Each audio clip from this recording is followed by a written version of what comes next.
Long before the Viking Age began, the northern edges of Europe were shaped by a harsh and demanding environment that influenced every aspect of human life.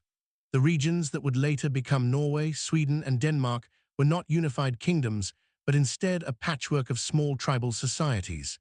These communities were organized around kinship, local chieftains, and seasonal cooperation. There was no central authority binding them together, and political power was fluid, often depending on personal reputation, military strength, and control of land or trade routes. The geography of Scandinavia played a decisive role in shaping its societies. Vast mountain ranges, dense forests, long fjords, and limited arable land meant that large-scale agriculture was difficult. Winters were long and severe, reducing the growing season and placing pressure on food supplies. Coastal areas offered fishing opportunities, but inland regions were far more challenging to sustain. As populations slowly grew during the early medieval period, competition for fertile land increased significantly. This environmental pressure is one of the key long-term factors that would later contribute to outward expansion. Families who could not inherit land or sustain themselves locally faced limited options: migration, service under powerful chieftains, or participation in raiding and trade expeditions abroad. At the same time, Scandinavian society was not isolated. It was deeply connected to broader European trade networks that stretched across the North Sea and Baltic Sea, linking Scandinavia indirectly to the Frankish Empire, the British Isles, and beyond. Even before the Viking Age formally began, Scandinavian craftsmen had already developed advanced maritime technology. The evolution of shipbuilding was one of the most important technological foundations of Viking expansion. Early Nordic vessels gradually became longer, lighter, and more flexible. Unlike heavier Mediterranean-style ships, these northern vessels were designed for speed and adaptability. They could travel across open ocean waters, but were also shallow enough to navigate rivers and land directly on beaches without needing harbors. This gave them a strategic advantage that would later become central to Viking success. By the late 8th century, these technological improvements had reached a critical point. Scandinavian societies were also undergoing internal social changes. Wealth inequality was increasing, with powerful families controlling larger estates while others struggled to survive. Local leaders competed for prestige, and military reputation became a key measure of status. In this environment, overseas expeditions offered both opportunity and necessity. Successful voyages could bring back silver, slaves, luxury goods, and political prestige. At the same time, the wider European world was undergoing its own transformations. The Carolingian Empire under Charlemagne was expanding across much of Western Europe, consolidating territories and spreading Christianity. Monasteries were being built in increasing numbers, serving as centers of religious authority, literacy, and economic wealth. These monasteries often accumulated gold, silver, manuscripts, and agricultural surplus. However, they were frequently located in remote coastal or riverine areas, making them vulnerable targets for fast-moving seaborne attackers. It is within this broader context that the Viking Age is traditionally said to begin in the year 793 CE, with the raid on the monastery of Lindisfarne off the coast of Northumbria in England. This event was not necessarily the first Scandinavian raid on foreign soil, but it was the first that left a deep and lasting impression on contemporary written sources. Monastic chroniclers across Europe recorded the attack with shock and fear, describing the destruction of a sacred Christian site by unfamiliar seaborne warriors. What made Lindisfarne so significant was not only the violence of the raid, but its symbolic impact. Monasteries were considered under divine protection, and the attack was interpreted by many Christian writers as a spiritual crisis. In reality, it reflected a strategic shift. Scandinavian groups had discovered that wealth stored in religious institutions could be accessed quickly and efficiently through maritime raids. Following Lindisfarne, similar raids began to occur with increasing frequency along the coasts of Britain, Ireland, and Francia. These early Viking groups were not large invading armies, but small, mobile bands of warriors operating with precision and speed. They would land unexpectedly, strike quickly, seize valuables and captives, and withdraw before local forces could organize a response. Their success depended heavily on timing, intelligence about vulnerable targets, and superior naval mobility. Over the next decades, these raids became more organized and more frequent. What began as seasonal expeditions gradually evolved into sustained campaigns. Some Viking groups began to remain abroad for longer periods, establishing temporary camps and using foreign territories as operational bases. This shift marked an important transition from simple raiding to more complex forms of expansion involving occupation, trade, and political interaction. At the same time, Viking identity itself was not fixed. The term often used in Old Norse sources, vikinga, did not refer to an entire ethnic group, but rather to individuals who participated in overseas expeditions. These could include raiders, traders, explorers, or mercenaries. Not all Scandinavians were Vikings, and not all Vikings engaged in violence. However, it is the raiding aspect that most strongly shaped historical memory. Religion also played an important role in Viking society during this early phase. Pre-Christian Norse belief systems were polytheistic and centered around a complex mythology involving gods such as Odin, Thor, Freyja, and Loki.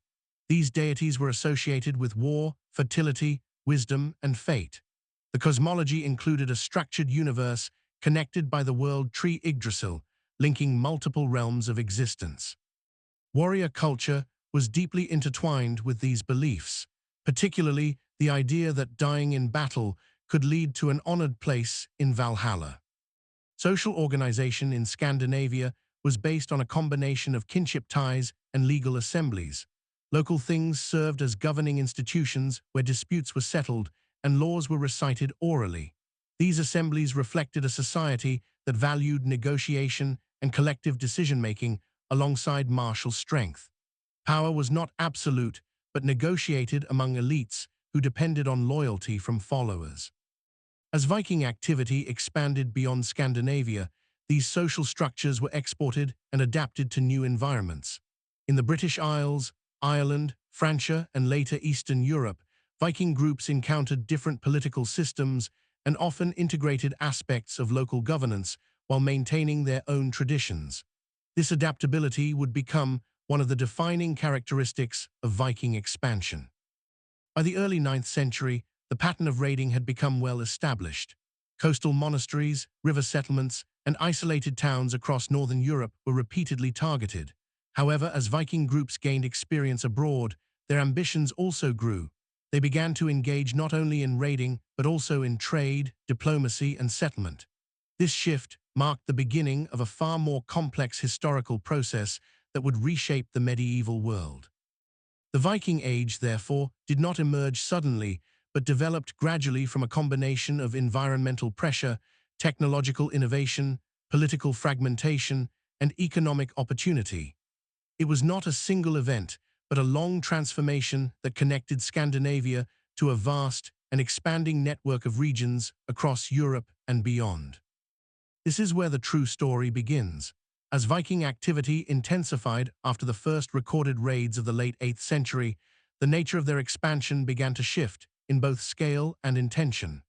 What had initially been small, seasonal expeditions targeting coastal monasteries gradually evolved into sustained campaigns involving larger fleets, more coordinated leadership, and increasingly ambitious objectives. This transformation was not accidental, but the result of repeated success, growing experience, and the political fragmentation of the regions being targeted. In the early 9th century, the British Isles became one of the primary focal points of Viking activity. The geography of Britain and Ireland made them especially vulnerable. Long coastlines, numerous river systems, and politically divided kingdoms created ideal conditions for maritime raiders. Northumbria, Mercia, East Anglia, and Wessex in England were separate political entities, often competing with one another rather than cooperating against external threats. Ireland, meanwhile, was divided into numerous regional kingdoms, each ruled by local kings who frequently engaged in internal conflict. This fragmentation meant that Viking groups could exploit divisions rather than face a unified defensive response. Early raids quickly demonstrated that monasteries and coastal settlements in these regions were highly vulnerable. Religious centres such as those in Northumbria and along the Irish coast held significant wealth in the form of gold, silver, manuscripts, and agricultural surplus, but they lacked substantial military protection.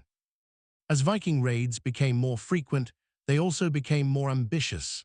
Rather than returning to Scandinavia after each expedition, some groups began to establish temporary winter camps in foreign territories.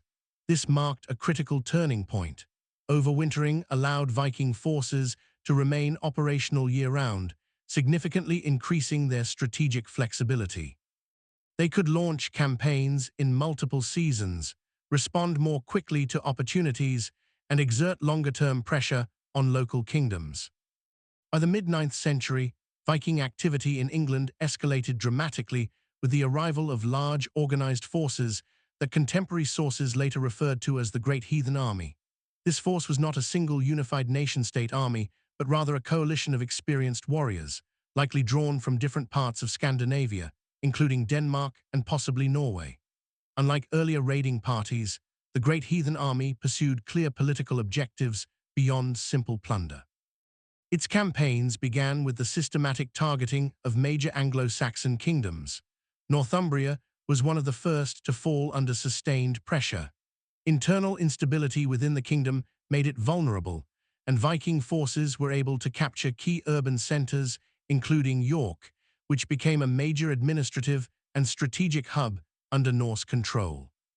Known to the Vikings as Jorvik, York developed into one of the most important Viking cities outside Scandinavia, functioning as a center of trade, governance, and craftsmanship. From this base, Viking forces expanded their influence into Mercia and East Anglia. In East Anglia, King Edmund was defeated and later became a martyr figure in Christian tradition.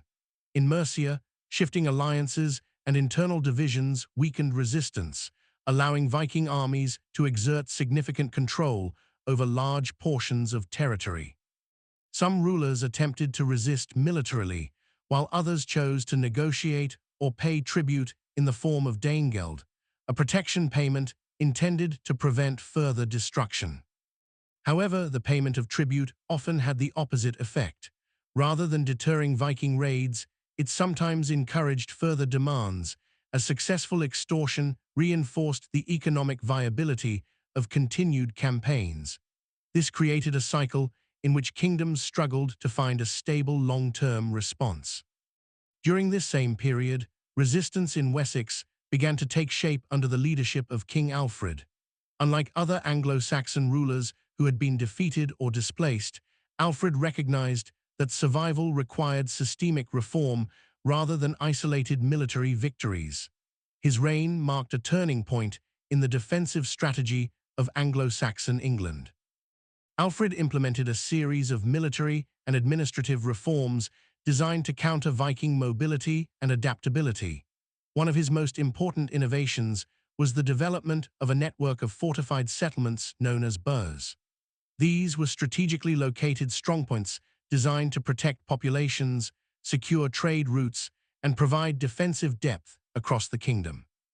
By ensuring that no location was more than a day's travel from a fortified refuge, Alfred significantly reduced the effectiveness of surprise Viking attacks. He also reorganized the military system to ensure that forces were available year-round. Instead of relying solely on seasonal levies, Alfred developed a more structured rotation system that allowed parts of his army to remain active while others maintained agricultural production. This helped stabilize Wessex during periods of sustained conflict. These reforms culminated in a major confrontation at the Battle of Edington in 878 CE. In this engagement, Alfred's forces successfully defeated the Viking army led by Guthrum, a prominent Scandinavian leader. The defeat forced negotiations that resulted in a political settlement rather than continued warfare. This settlement led to the establishment of the Danelaw, a vast region of northern and eastern England where Danish law and customs were recognized alongside Anglo-Saxon traditions. The Danelaw was not a unified Viking state, but rather a patchwork of territories under varying degrees of Scandinavian influence. Within these regions, Viking settlers established farms, towns, and trade networks, gradually integrating with local populations. Over time, the Danelaw became a zone of cultural exchange rather than purely military occupation. Norse and Anglo-Saxon languages influenced one another, legal practices merged, and intermarriage became increasingly common. This blending contributed to long-term changes in English identity and language development. In parallel with developments in England, Viking activity in Ireland was also evolving. Initial raids on monastic sites had gradually transitioned into the establishment of permanent coastal settlements. Cities such as Dublin, Waterford, and Limerick became major Viking centres of trade and political influence. Dublin, in particular, emerged as one of the most important urban settlements in the Viking world outside Scandinavia. These settlements were not isolated enclaves, but dynamic hubs connected to wider trade networks spanning the British Isles, Scandinavia, and continental Europe. In Ireland, Viking settlers interacted extensively with local Gaelic kingdoms, forming alliances, engaging in warfare, and establishing hybrid Norse-Gaelic identities over time. On the European continent, Viking activity along the rivers of the Frankish Empire intensified during this period. The Seine, Loire, Rhine, and other major waterways provided direct access to the interior of the empire.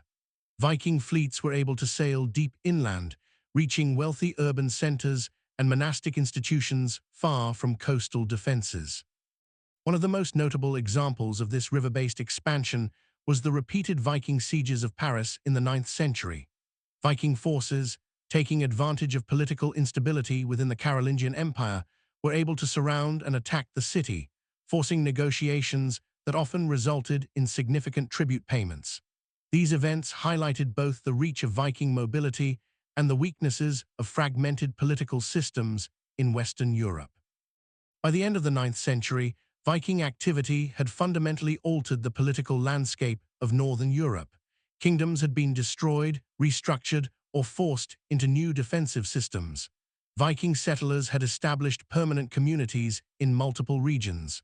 Trade networks had expanded dramatically, linking Scandinavia to Britain, Ireland, Francia, and beyond. What had begun as isolated raids had now become a multi-regional process of expansion, settlement, and transformation. The Viking world was no longer external to Europe, but deeply embedded within it. By the late 9th century, the Viking presence in Western Europe had reached a level of permanence and complexity that fundamentally reshaped the political landscape of the region. What had once been rapid, seasonal raids had evolved into entrenched settlements, negotiated territories, and long-term power structures. Nowhere was this transformation more visible than in England, where resistance, adaptation, and compromise between Anglo-Saxon kingdoms and Scandinavian settlers defined an entire generation of conflict and state-building. At the center of this turning point stood Alfred of Wessex, later known as Alfred the Great. His reign marked a decisive shift in how Anglo-Saxon England responded to the Viking threat. When Alfred came to power in 871 CE, Wessex was one of the few remaining independent Anglo-Saxon kingdoms still capable of resisting Viking expansion. Northumbria had largely fallen under Scandinavian control, East Anglia had been conquered, and Mercia had been weakened through internal divisions and external pressure. Alfred's early reign was defined by near-continuous warfare. Viking armies were highly mobile, experienced in rapid strikes, and capable of coordinating across large distances. They exploited weaknesses in Anglo-Saxon defensive systems, often forcing Alfred into retreat during the early years of his rule. At several points, Wessex itself faced existential threat, with Viking forces pushing deep into its territory. However, Alfred's response was not limited to battlefield tactics. He recognized that survival required systemic reform. One of his most significant innovations was the creation of a network of fortified towns known as burhs. These were strategically placed defensive settlements designed to protect both military positions and civilian populations. Each burh was constructed so that no major settlement in Wessex was too far from a fortified refuge, allowing rapid defensive response during Viking incursions. These fortifications also served economic and administrative purposes. They became centers of trade, governance, and local organization, strengthening royal authority while simultaneously improving regional resilience. This dual function made them one of the most effective defensive innovations of the early medieval period. Alfred also restructured military service. Instead of relying solely on short-term levies of farmers, he developed a system in which military duty was rotated, ensuring that part of the force was always active while others maintained agricultural production. This allowed Wessex to maintain consistent defensive readiness without collapsing its economic base. These reforms were tested during a series of Viking incursions led by a powerful coalition often referred to in later sources as the Great Heathen Army. This force represented a new phase of Viking expansion. It was not simply a raiding party, but a coordinated military and political operation with the goal of conquest and territorial control. The Great Heathen Army had already devastated parts of Northumbria and East Anglia before turning its attention toward Wessex. However, Alfred's reforms began to show results. Rather than collapsing under sustained pressure, Wessex gradually stabilized and reorganized its defenses. The decisive turning point came with the Battle of Edington in 878 CE. In this confrontation, Alfred's forces managed to decisively defeat the Viking army led by Guthrum, one of the most prominent Scandinavian leaders in England at the time.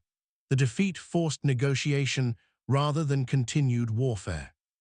The result of these negotiations was one of the most important political developments of the Viking Age in England, the formalization of the Danelaw.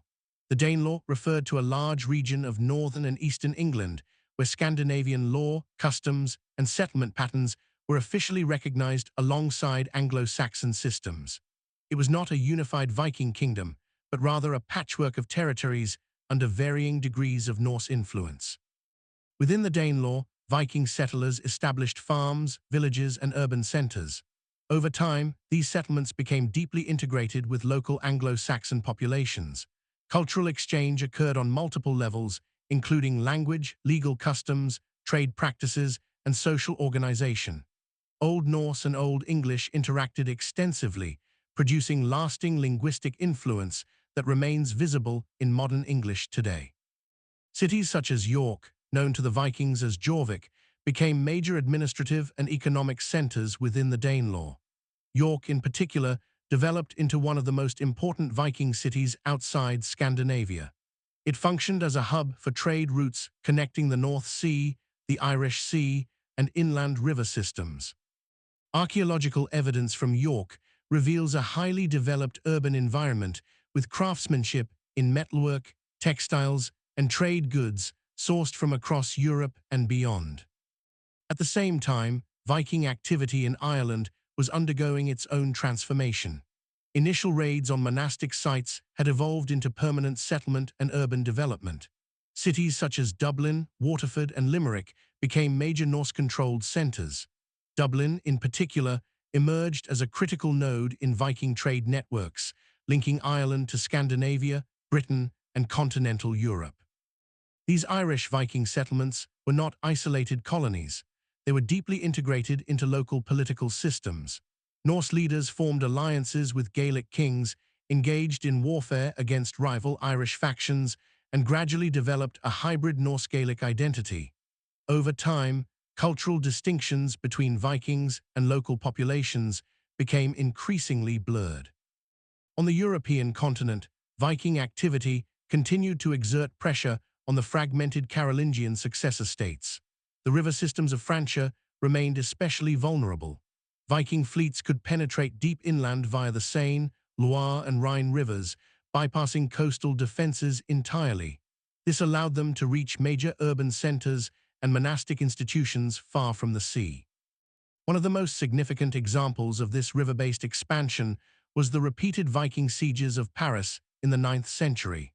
Viking forces were able to encircle the city and demand tribute in exchange for withdrawal. These events demonstrated both the strategic flexibility of Viking warfare and the political instability of the Frankish kingdoms during this period. However, over time, European kingdoms began to adapt.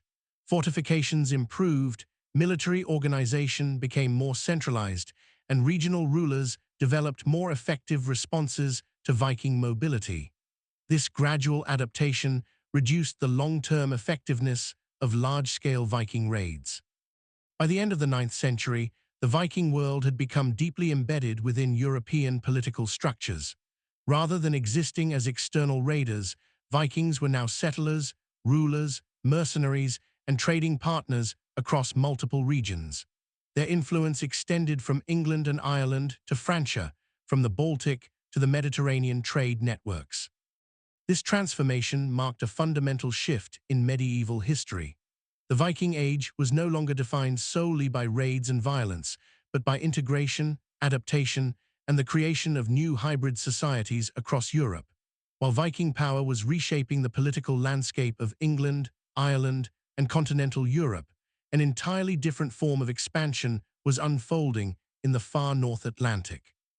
This phase of Viking history was not defined primarily by conquest or tribute, but by migration, survival, and the creation of new societies in some of the most remote and challenging environments on Earth. It was here that Viking exploration pushed beyond the familiar edges of the medieval world and into open ocean distances that few European cultures had previously attempted to cross. The first major step in this Atlantic expansion was the settlement of the Faroe Islands. These small, rugged islands between Norway and Iceland were likely discovered accidentally by early Scandinavian sailors navigating between the Norwegian coast, the British Isles, and open ocean routes. Although some evidence suggests that Irish monks may have briefly visited or lived in the Faroes before Norse arrival, it was the Norse who established permanent settlement. From the Faroes, Viking navigators gradually pushed further west into the open Atlantic. Their success depended heavily on advanced shipbuilding technology and accumulated maritime knowledge. Viking longships were uniquely suited for this environment. Their shallow draft allowed them to land on beaches without harbors, while their lightweight construction made them fast and maneuverable in both open ocean and coastal waters. Combined with navigational techniques based on sun position, stars, bird flight patterns, and ocean currents, these ships enabled voyages far beyond earlier European maritime capabilities. By the late 9th century, Norse explorers reached Iceland. The discovery of Iceland is described in various medieval accounts and sagas, though the exact sequence of discovery is complex and partly legendary. Early explorers such as Nadod are said to have encountered the island accidentally and named it Snowland after observing its snowy landscape. Later explorers, including Garðar Svavarsson and Floki Vilhjalmsson, further investigated the island's geography and conditions. Floki is traditionally credited with naming it Iceland after encountering harsh ice conditions along its northern coast. Unlike the region's Vikings had previously encountered in Europe, Iceland was largely uninhabited at the time of Norse arrival, although there is evidence suggesting that Irish monastic hermits may have temporarily lived in isolated areas. This absence of large-scale indigenous populations made Iceland unique in Viking expansion history. Instead of conquest, Iceland represented colonization of an open landscape. Beginning around 870 CE, Norse settlers began arriving in large numbers in a process known as landnam, or land-taking. These settlers came primarily from Norway, but also from Norse communities in the British Isles. They brought with them livestock, agricultural knowledge, and social institutions from Scandinavia. Settlement patterns were concentrated along coastal areas and fertile inland valleys, where farming and grazing were possible despite the harsh climate. Iceland's environment posed significant challenges.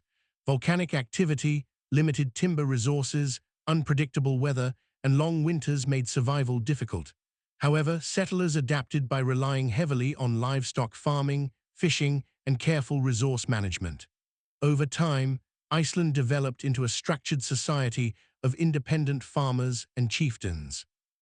One of the most important developments in Icelandic society was the establishment of the Althing around 930 CE. The Althing functioned as a national assembly where chieftains and free men gathered annually to settle disputes, create laws, and negotiate alliances. It is often considered one of the earliest parliamentary institutions in the world. Unlike monarchies in Europe, Iceland had no central king. Instead, power was distributed among regional leaders known as Gothar, who derived authority from personal loyalty networks rather than hereditary monarchy alone. Law in early Iceland was primarily oral. A legal specialist known as the lawspeaker memorized and recited laws during assemblies, ensuring consistency across the dispersed population. This system reflects a society that relied heavily on oral tradition and collective memory to maintain social order. As Icelandic society developed, it became a center for cultural and historical preservation. The sagas of Iceland, written down in later centuries, preserved detailed accounts of Viking exploration, family feuds, voyages, and mythological traditions. Although these texts were recorded after the Viking Age, they provide invaluable insight into Norse worldview, values, and historical memory. From Iceland, Viking exploration pushed even further west into unknown waters.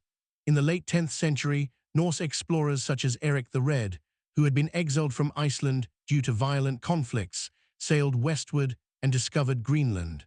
The naming of Greenland was a deliberate act of encouragement, designed to attract settlers despite the harsh reality of its environment. Greenland's coastal regions, particularly in the south, contained fjords and valleys that could support limited agriculture. Norse settlers established two main colonies known as the Eastern Settlement and the Western Settlement. These communities relied on a combination of farming, hunting, fishing, and trade. One of their most important export goods was walrus ivory, which was highly valued in medieval European markets. Life in Greenland was extremely challenging. The climate was colder and more unstable than Iceland, and settlements were geographically isolated from both Scandinavia and other Norse colonies. Despite these difficulties, Greenlandic Norse society persisted for several centuries, maintaining trade connections with Iceland and Norway and adapting to increasingly harsh environmental conditions. From Greenland, Viking exploration reached its most distant and extraordinary point, North America. According to the Icelandic sagas, particularly the Saga of the Greenlanders and the Saga of Eric the Red, Norse explorers such as Leif Erikson reached a land they called Vinland around the year 1000 CE. Vinland is generally believed by modern historians to correspond to parts of coastal North America, likely including Newfoundland. Archaeological evidence from sites such as Elance Orcs Meadows in modern-day Canada confirms the presence of Norse-style buildings and artifacts, demonstrating that Vikings did indeed reach North America. However, these settlements appear to have been temporary rather than permanent. Factors such as distance from Greenland, limited resources, environmental challenges, and interactions with indigenous populations likely contributed to the inability to maintain long-term colonization. Despite its short duration, the Vinland expedition represents one of the most remarkable achievements in pre-modern exploration. It demonstrates the extraordinary navigational capabilities of Viking sailors and their willingness to venture far beyond known geographical boundaries. The North Atlantic expansion fundamentally changed the scope of Viking history. It showed that Viking activity was not limited to raiding and warfare in Europe, but also included large-scale migration, colonization, and adaptation to entirely new environments. These settlements developed their own identities while maintaining connections to the wider Norse world. By the end of this phase, Viking influence stretched from North America to the Eurasian trade networks, from the Arctic edge of Greenland to the Mediterranean-connected rivers of Eastern Europe. The Viking world had become a truly global maritime system for its time, unified not by empire, but by movement, trade, and cultural exchange. While Viking expansion in the West is often defined by raids, settlements, and political conflict, their movement eastward created a very different kind of historical impact. In Eastern Europe, the Vikings, primarily Swedish groups often referred to in later sources as the Rus, became deeply embedded in long-distance trade networks that connected the Baltic Sea to the Black Sea, the Caspian Sea, the Byzantine Empire, and the Islamic Caliphates. This eastern expansion was not simply a series of raids, but the development of one of the most important commercial and political corridors of the medieval world. The foundation of this Eastern Viking world was geography. Unlike Western Europe, where Viking movement often involved coastal raids and river incursions into fragmented kingdoms, Eastern Europe contained vast interconnected river systems that functioned as natural trade highways. The most important of these were the Dnieper and Volga rivers. These waterways allowed Scandinavian traders and warriors to travel deep into the Eurasian interior using longships adapted for both river and sea navigation. These Eastern Vikings were not identical to their Western counterparts. While raiding still occurred, especially in early phases, the dominant activity in the East was trade. Furs, honey, wax, amber, and enslaved people were transporting southward, while silver, silk, spices, and luxury goods flowed northward from the Islamic world and Byzantium. This created an economic system that linked Scandinavia directly to some of the wealthiest regions of the medieval world. One of the earliest major centers of Viking influence in the East was Novgorod. According to later medieval chronicles, a Norse leader named Rurik was invited or established authority there in the 9th century, marking the beginning of what would become the Rurikid dynasty. Whether the exact historical details of Rurik are precise or partly legendary, archaeological and textual evidence confirms significant Scandinavian involvement in the early political formation of this region. Novgorod developed into a major trading hub where Norse elites interacted with Slavic populations. Over time, Scandinavian rulers and traders became increasingly integrated with local societies, adopting Slavic language and customs while maintaining aspects of Norse political and military organization. This process of cultural fusion played a key role in the formation of a broader political entity known as Kievan Rus. Further south along the Dnieper River, another major center emerged, Kiev. By controlling key river routes connecting the Baltic to the Black Sea, Viking-led groups were able to establish dominance over long-distance trade networks. Kiev became a central hub in this system, eventually evolving into the political and cultural heart of Kievan Rus. Kievan Rus was not a Viking kingdom in a purely Scandinavian sense, nor was it entirely Slavic in origin. It was a hybrid political formation in which Norse elites initially played a leading role but gradually assimilated into the Slavic population. Over time, the ruling class adopted the Slavic language, intermarried with local elites, and incorporated indigenous political traditions. However, they retained elements of Norse military organization and long-distance trade expertise.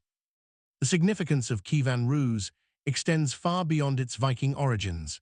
It became one of the foundational states in Eastern European history, influencing the later development of Russia, Ukraine, and Belarus. Its political structures, trade networks, and cultural foundations all reflect a blending of Scandinavian and Slavic influences. Trade routes extended even further south and east, connecting Viking merchants to the Islamic caliphates. The Abbasid Caliphate, in particular, represented one of the wealthiest and most advanced civilizations of the time. Along the Volga trade route, Norse merchants traveled to markets near the Caspian Sea, where they exchanged goods with Muslim traders.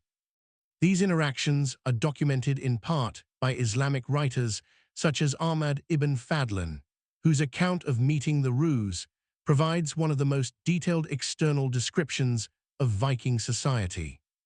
Ibn Fadlan described the Rus as physically imposing, heavily armed, and highly ritualized in their social and religious practices. His account includes detailed observations of Viking burial customs, including ship burials and elaborate funerary rites involving weapons, offerings, and sometimes human sacrifice.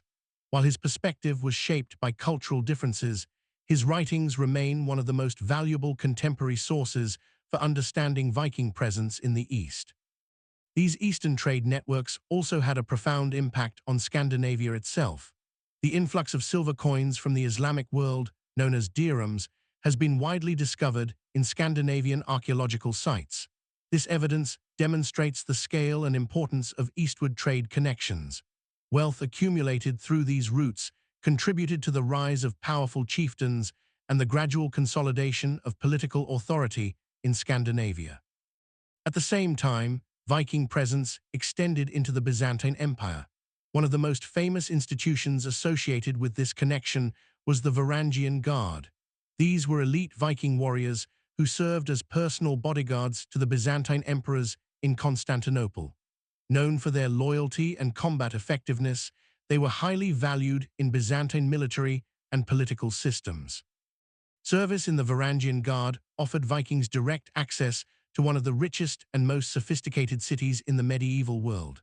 Constantinople, with its massive walls, imperial palaces, and complex bureaucracy, represented a level of urban and political development far beyond most contemporary European cities.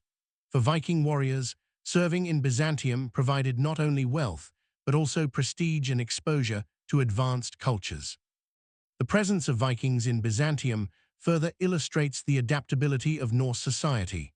Rather than remaining isolated raiders, many Vikings became integrated into foreign political systems as soldiers, traders, and administrators. This flexibility allowed them to operate across vastly different cultural and political environments.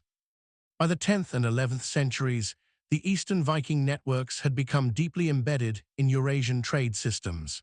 Goods flowed continuously between Scandinavia, Eastern Europe, Byzantium, and the Islamic world. This interconnected system played a major role in shaping medieval economic development across multiple regions. However, like Viking expansion in the West, the Eastern networks eventually began to transform. The rise of more centralized Slavic states, changes in trade routes, and increasing political stability in neighboring regions gradually reduced the dominance of Viking-controlled trade corridors. Scandinavian elites became more settled, and Viking identity increasingly merged into the broader political structures of Eastern Europe. The legacy of Eastern Viking expansion is therefore not one of disappearance, but transformation. It contributed directly to the formation of early Russian and Ukrainian states, strengthened transcontinental trade networks, and connected Northern Europe to the wider medieval world in unprecedented ways. By the end of this phase, the Vikings were no longer external actors moving between worlds. They had become part of the political, economic, and cultural systems they once traversed. By the late 10th and early 11th centuries, the Viking world was undergoing one of the most important transformations in medieval history. The same forces that had once enabled Viking expansion, political fragmentation, religious wealth in monasteries, and decentralized Scandinavian authority, were being replaced by stronger kingdoms, organized military systems, and the gradual unification of Europe under Christianity. As a result, the traditional Viking Age, defined by large-scale raiding and expansion, began to fade and evolve into new political and cultural forms. One of the most significant changes during this period was the consolidation of power within Scandinavia itself. For much of the earlier Viking Age, Norway, Sweden, and Denmark had been divided into numerous smaller kingdoms and chieftain-led territories. These regions were often in competition with one another, and overseas raiding provided both wealth and prestige that could strengthen a leader's position at home. However, over time, successful leaders began to centralize authority, laying the foundations for the emergence of more unified kingdoms.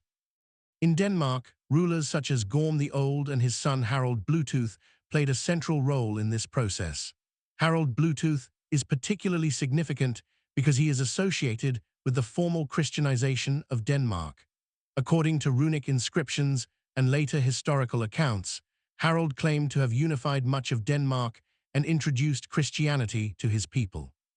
Whether this conversion was entirely voluntary or partially driven by political pressure from neighboring Christian powers, it marked a decisive shift in Scandinavian identity. The adoption of Christianity by Scandinavian rulers was not simply a religious transformation. It was also a political strategy that aligned emerging Scandinavian kingdoms with the broader Christian world of Europe. Conversion provided legitimacy in the eyes of powerful Christian states such as the Holy Roman Empire and England. It also helped stabilize internal governance by replacing fragmented pagan religious structures with a more centralized ideological framework supported by monarchy. In Norway, Christianization was more gradual and often more violent. Kings such as Olaf Tryggvason and Olaf Haraldsson, later canonized as Saint Olaf, played key roles in promoting Christianity, sometimes through force. Resistance to conversion was significant in rural areas where traditional Norse beliefs remained strong. Over time, however, Christian institutions became increasingly dominant, particularly as royal authority strengthened. In Sweden, Christianization occurred more slowly and was heavily influenced by trade connections with Christian Europe. Missionaries gradually introduced Christianity into elite circles, and over time it spread throughout society. As in other regions, conversion was closely linked to political consolidation and the strengthening of royal power. As Scandinavian kingdoms became more centralized and Christianized, the incentives for traditional Viking raiding began to decline. Earlier Viking activity had been driven in part by the opportunity to gain wealth, land, and prestige abroad. However, as kings established taxation systems and more stable internal economies, opportunities for advancement within Scandinavia increased. Warriors who might once have gone raiding abroad increasingly served in royal armies or administrative roles at home. At the same time, Europe itself was changing. Kingdoms that had once been vulnerable to Viking raids had adapted. Fortified towns and castles became more common, river defenses were strengthened, and military organization improved. The experience of repeated Viking attacks had forced European rulers to develop more effective systems of defense and governance. As a result, large-scale Viking raids became increasingly difficult to execute successfully. One of the most important developments of this later period was the rise of the Normans. The Normans were descendants of Viking settlers who had established themselves in northern France during the early 10th century under a treaty with the Frankish king Charles the Simple. In exchange for land along the Seine River, the Viking leader Rollo agreed to convert to Christianity and defend the region against other Viking raids. Over time, these Norse settlers in Francia became fully integrated into French language and culture, while still retaining aspects of their Scandinavian heritage, particularly in military organization and martial tradition. This hybrid identity produced one of the most powerful medieval military groups in Europe, the Normans. By the 11th century, the Normans had become dominant players in European politics. Their military effectiveness, combined with their adaptability and political ambition, culminated in one of the most famous events of medieval history, the Norman conquest of England in 1066. Led by William the Conqueror, a descendant of Viking settlers, the Normans defeated the Anglo-Saxon King Harold Godwinson at the Battle of Hastings and established a new ruling dynasty in England. This event is often considered one of the final major consequences of the Viking Age, although it was no longer a Viking raid in the traditional sense. It represented the long-term transformation of Viking descendants into ruling elites within European feudal society. Elsewhere, Viking influence continued to decline or transform. In Ireland and Scotland, Norse Gaelic kingdoms gradually integrated into local political structures or were absorbed by emerging regional powers.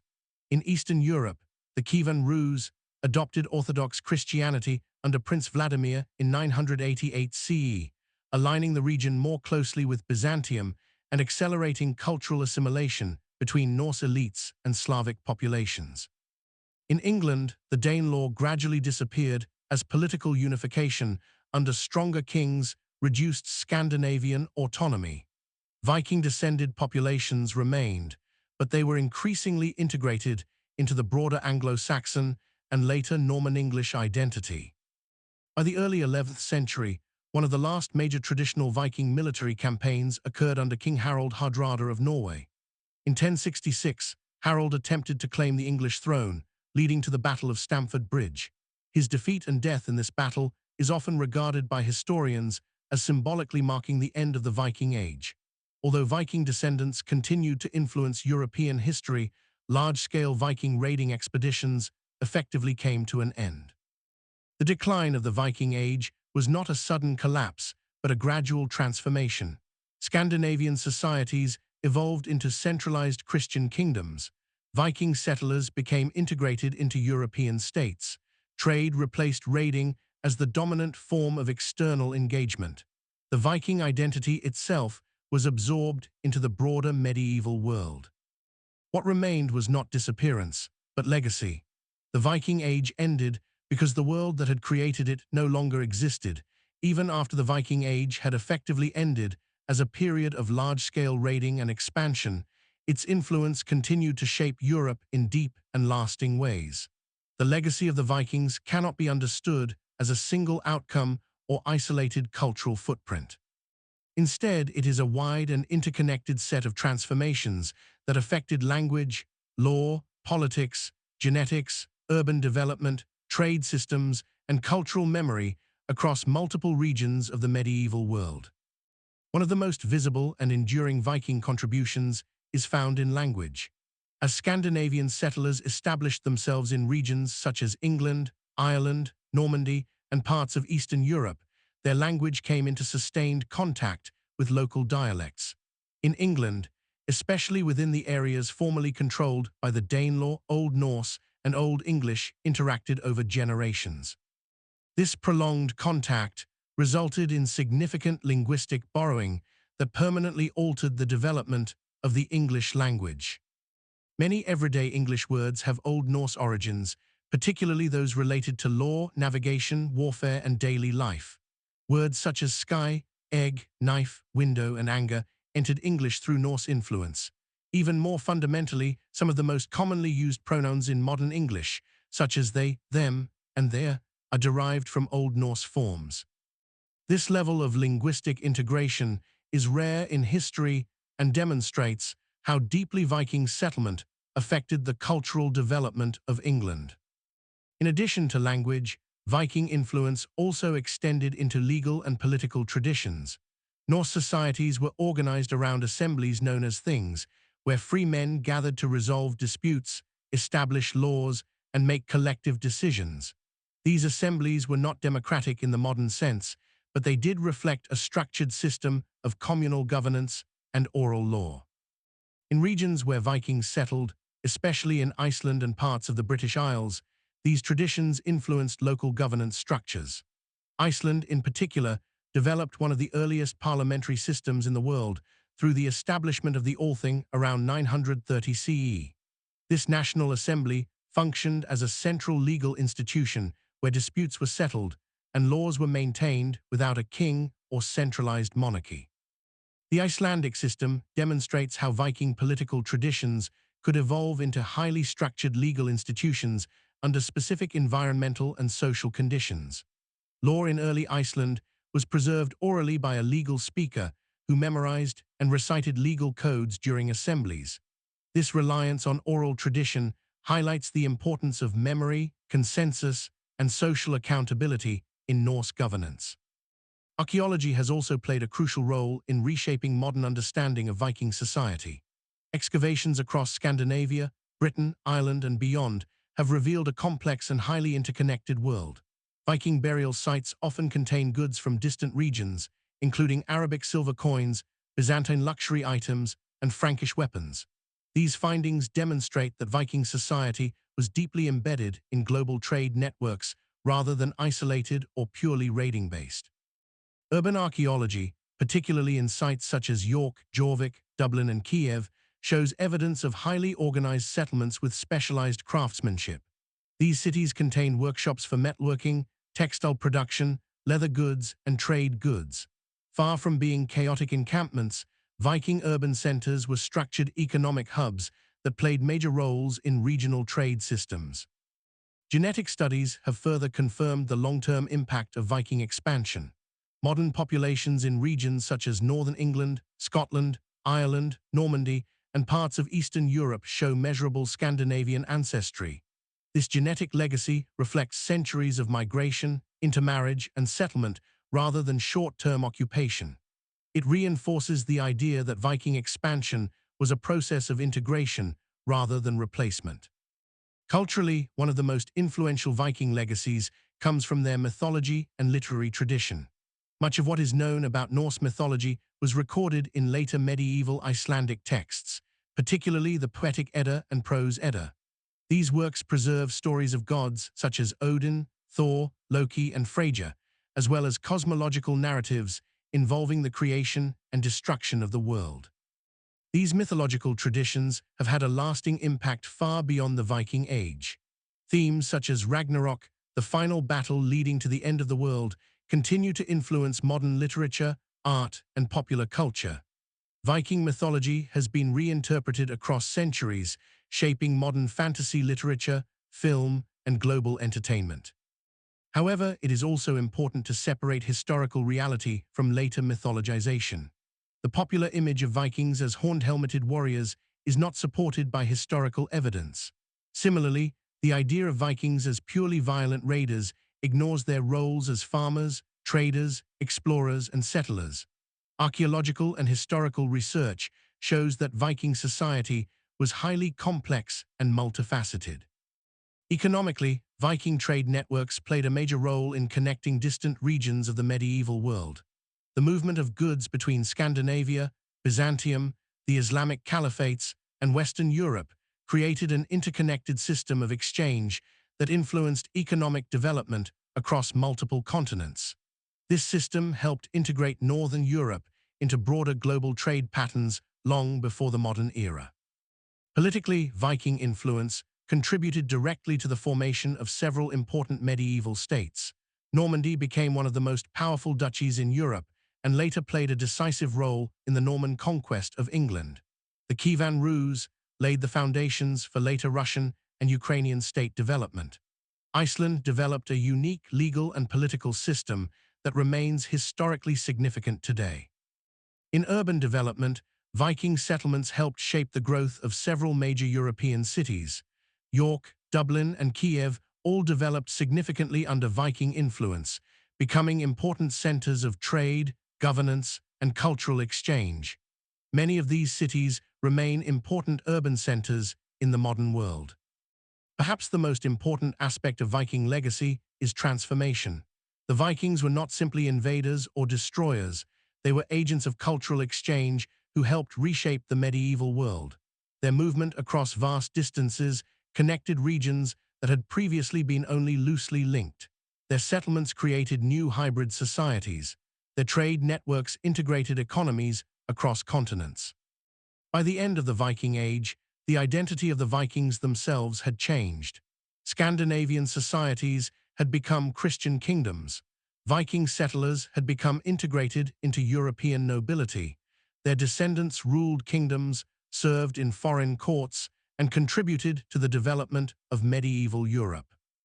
The Viking Age, therefore, should not be understood as a period of rise and fall alone, but as a long process of transformation that reshaped Europe and beyond in lasting ways. The Viking Age, when viewed in its entirety, represents one of the most transformative periods in early medieval history. It did not unfold as a single unified event or empire, but rather as a long and complex process of movement, adaptation, and integration that reshaped multiple regions across Europe, the North Atlantic, and parts of Asia. From its origins in the fragmented coastal societies of Scandinavia to its far-reaching influence across 3 continents, the Viking phenomenon fundamentally altered the trajectory of medieval civilization. At its core, the Viking Age began as a response to environmental pressure, population growth, and emerging opportunities abroad. Limited agricultural land in Scandinavia, combined with advances in shipbuilding and navigation, created conditions that encouraged outward expansion. Early raids on coastal monasteries and settlements were not random acts of violence, but strategic explorations of vulnerable and wealthy targets within a fragmented European political landscape. Over time, these raids evolved into something far more complex. Viking groups transitioned from seasonal raiders into permanent settlers, traders, mercenaries, and rulers. They established long-term settlements in England, Ireland, Normandy, Eastern Europe, and the North Atlantic. They created hybrid societies that blended Scandinavian, Celtic, Slavic, Frankish, and Byzantine influences. They connected distant regions through trade networks that spanned from the Arctic to the Islamic caliphates. One of the most significant outcomes of the Viking Age was the restructuring of European political systems. In response to Viking pressure, European kingdoms became more centralized, more militarized, and more administratively sophisticated. Fortifications increased, royal authority expanded, and new forms of governance developed. In this sense, the Vikings acted as catalysts for state formation across much of medieval Europe. At the same time, Viking societies themselves underwent profound transformation. The adoption of Christianity across Scandinavia marked a major cultural shift, integrating Nordic kingdoms into the broader Christian world. Pagan religious traditions were gradually replaced or absorbed into Christian frameworks, although elements of Norse mythology persisted in folklore, literature, and cultural memory. The rise of centralized Scandinavian kingdoms in Denmark, Norway, and Sweden marked the end of the decentralized chieftain-based system that had originally supported Viking expansion. As royal authority strengthened, the economic and political incentives for raiding declined. Trade, agriculture, and internal governance became more important than external warfare. In Western Europe, Viking descendants became deeply embedded in the political structures they had once challenged. The Normans, originating from Viking settlers in northern France, became one of the most powerful forces in medieval Europe. Their conquest of England in 1066 under William the Conqueror represents one of the final major outcomes of Viking expansion, even though it occurred under Christian and feudal framework rather than traditional Viking raiding culture. In Eastern Europe, the legacy of the Vikings persisted through the formation of Kievan Rus, which laid the foundations for later Russian, Ukrainian, and Belarusian states. Although Scandinavian influence eventually merged with Slavic culture, the political and trade structures established during the Viking period continued to shape regional development for centuries. In the North Atlantic, Viking exploration pushed the boundaries of the known medieval world. Iceland became a unique society without monarchy, governed by one of the earliest parliamentary systems in history. Greenland represented one of the most extreme examples of medieval colonization, while Vinland demonstrated that Viking navigators reached North America nearly 500 years before Columbus. Although these Atlantic settlements were not permanent expansions of empire, they remain extraordinary examples of early long-distance exploration. Across all regions influenced by Viking activity, a consistent pattern emerges: transformation through interaction. The Vikings did not simply conquer or disappear. They integrated, adapted, and reshaped the societies they encountered, while simultaneously being transformed themselves by those societies. Their legacy is visible in multiple dimensions of the modern world. Linguistically, they contributed foundational elements to the English language and influenced regional dialects across Europe. Politically, they helped shape early parliamentary traditions and contributed to the development of medieval state systems. Economically, they connected distant regions through trade networks that linked Europe, Asia, and the North Atlantic. Culturally, their myths, sagas, and historical memory continue to influence literature, film, and global storytelling. Even archaeology continues to reveal new dimensions of Viking life. Excavations across Scandinavia and former Viking territories consistently show that their societies were more complex than earlier stereotypes suggested. They were farmers, traders, craftsmen, explorers, and administrators in addition to being warriors. Their world was deeply interconnected with the broader medieval system rather than isolated from it. Ultimately, the Viking Age ended not with a collapse, but with assimilation. The conditions that created Viking expansion, fragmented kingdoms, religious wealth, and decentralized authority were replaced by centralized monarchies, Christian institutions, and stabilized trade systems. The Vikings did not vanish. They were absorbed into the structures they helped create. Their story is therefore not simply one of raids or conquest, but of transformation on a continental scale. It is a story of how movement across seas and rivers reshaped political boundaries, connected distant cultures, and contributed to the formation of the medieval world as it is understood today.